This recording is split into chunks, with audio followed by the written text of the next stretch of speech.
Today we'll be touring a couple different parts of the veal industry. So I honestly don't know a lot about veal farming. We used to do veal farming at our farm. And when our uncle passed away, we stopped doing it. So we really don't know much. I honestly don't even know if I've ever had veal. And there's a lot of misconceptions about the veal industry that we're excited to show you guys today. It's not like it was done in the past. I already learned a lot today because we just went through our first tour.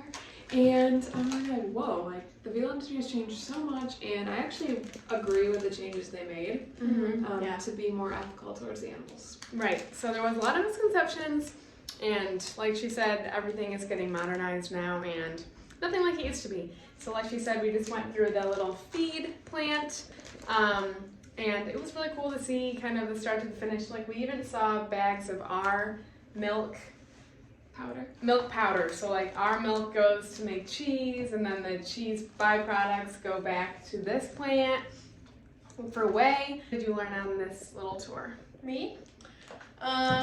Exactly what Evelyn said, like times have changed since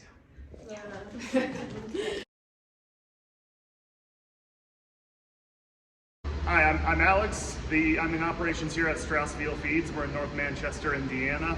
And at this facility, we do a couple things. We make a liquid feed for veal calves, and that's a blend of whey protein and lard and coconut oil as a fat to make a nice little protein shake for the calves. And then also behind me, what we also do here is we have a spray drying plant. We take those same ingredients, mostly that liquid whey, we just remove all that water and turn it into a powder that we can then use for make a finished feed at farms as well. So just two different routes. We use a lot of dairy solids, bringing in with some cheese plants that we're partners with in our area, and we process it. And at the end of the day, this is what it's all about here.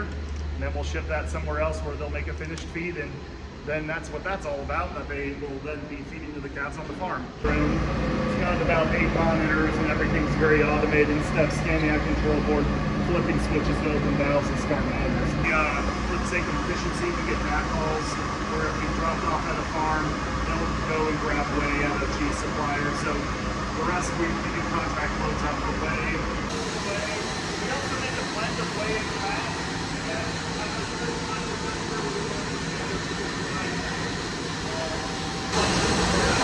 At the bottom here, this is called a fluid bed. It's called that not because there's fluid in it, because it fluidizes the powder. Think of it as it's a really big air hockey table is all it is, and it's a timing mechanism to cool down the powder before it reaches that bucket elevator to fill the bags. This is actually a camera of those nozzles I mentioned.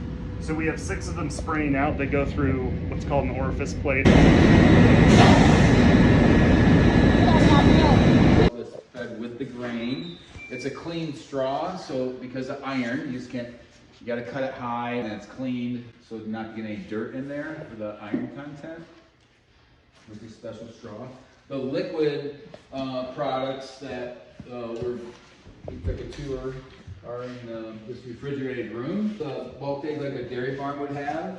What's that? How often is it delivered? Twice a week, just for shelf life. Mix, and then they add the liquid, and we try and bring it up to the temperature of about 102 to 104, which replicates mother's milk temperature. And then mixing is very important. Hot water is very important to break it down, to take the stress off the calf so they don't have to, so their system doesn't have to break the fat down. You guys do water samples to monitor iron levels in your water you use?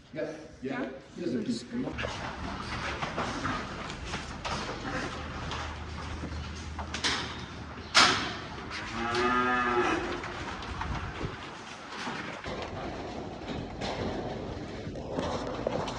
So a couple other things that I've been learning is I didn't even know that majority of veal calves are male.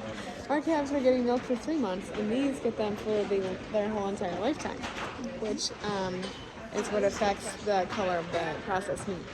The reason why they're on the grates is so that the calves stay clean, and so that the employees aren't cleaning them out. Like we clean our barns out every month because we don't want them to be laying in their own poop, but this takes away that problem.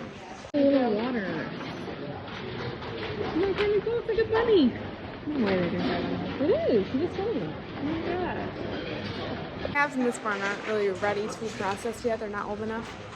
24 weeks to 6 months, so they get processed at 6 months old. Jojo, how would you feel about having this many group hens? I honestly, yeah, I feel like it would be a lot more to control. What do you mean? Because with the little calves, it's more individual, more focused. But Yeah. that one's really stuck. I just don't know how I didn't know that veal calves were all male. Yeah, But I think that has a lot to do with, obviously, like Holstein dairy calves would, if they're heifers, they would be going to the dairy farm. Look at that little fatty. You're nice and stout.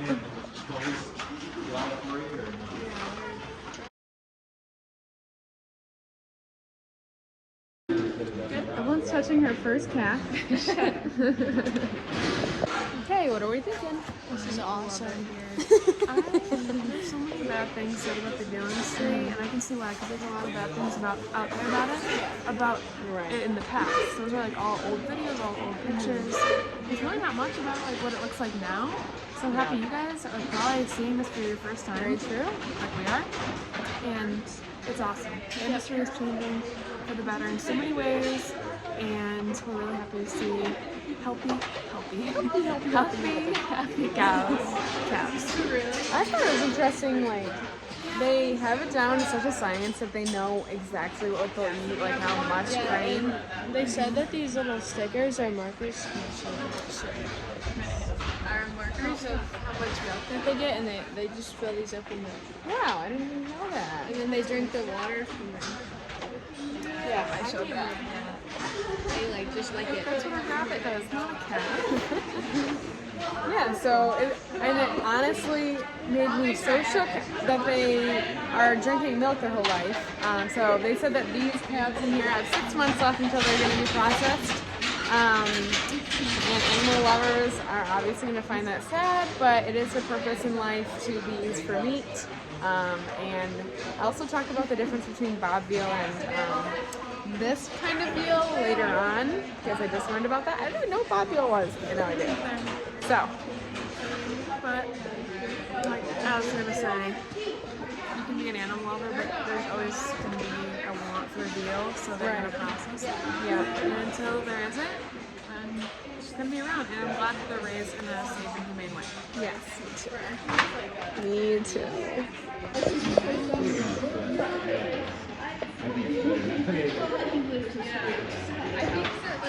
There you have it, folks. Those aren't just for show. They actually use them. Little rabbits. So this is called a nursery facility.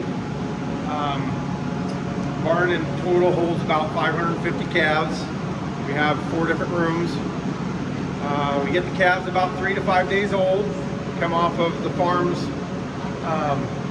They have farms they pick up calves from multiple times a week. We keep them here about 50 to 55 days. Keep them individualized for individual care and treatment that they'll move to a finished facility where they put them in group housing.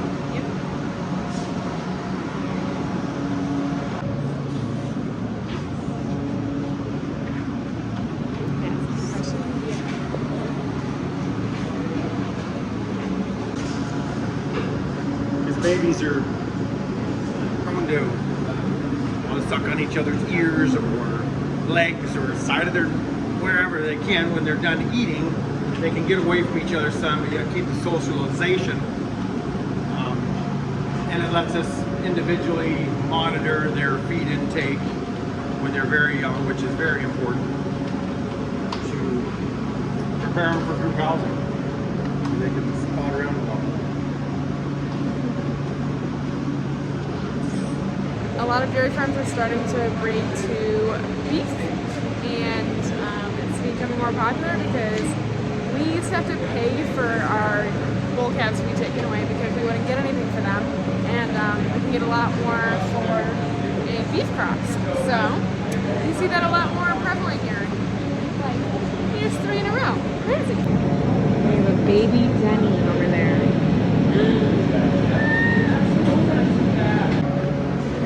so cutie.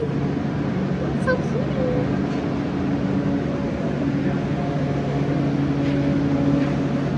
Friendly. It's so clean in here. Everything is just perfectly clean.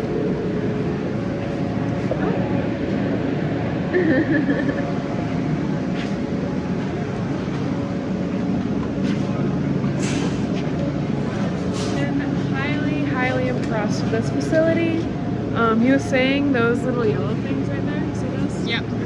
They're temperature controlled, so like if the temperature in here gets to a different level that, I mean, they don't set it for, those open up and it lets in there. So, that's kind of cool. love how clean it is in here. All the babies are super happy and content. I mean, They're also really friendly. yeah. So they're definitely not right here. No farmer wants a sick baby, so it's really important to keep every little cutie happy. And clean water, clean food. Love it. And me and Jojo were saying they probably, anyone that doesn't drink, they probably just dump it down there. Jojo, can you imagine having to stack up all those? No, I have to do like half of this stuff. And it's bad. Is this what they wash them with? Yeah, it's a bucket wash. That's pretty cool. I do too, but yeah, this. Here's a sign.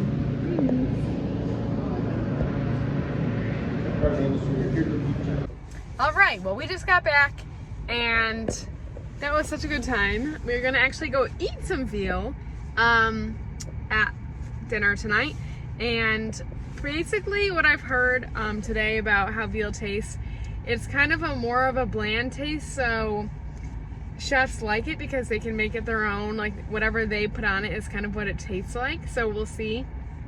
Veal is always like gray, whitish, pinkish, and obviously if you have a steak it's gonna be red, so it's all based off of what they're being fed. That nursery was so pristine, so clean. We had such a good time learning about it all day. Right. Yes, I loved it.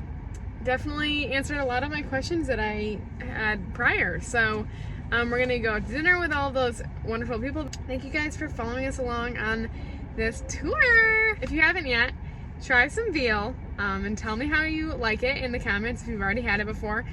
We were talking about earlier, it is a little harder to find veal in grocery stores. Typically, you can only find like lower price cuts, such as ground veal. So anyway, have a great day. Peace out from Indiana.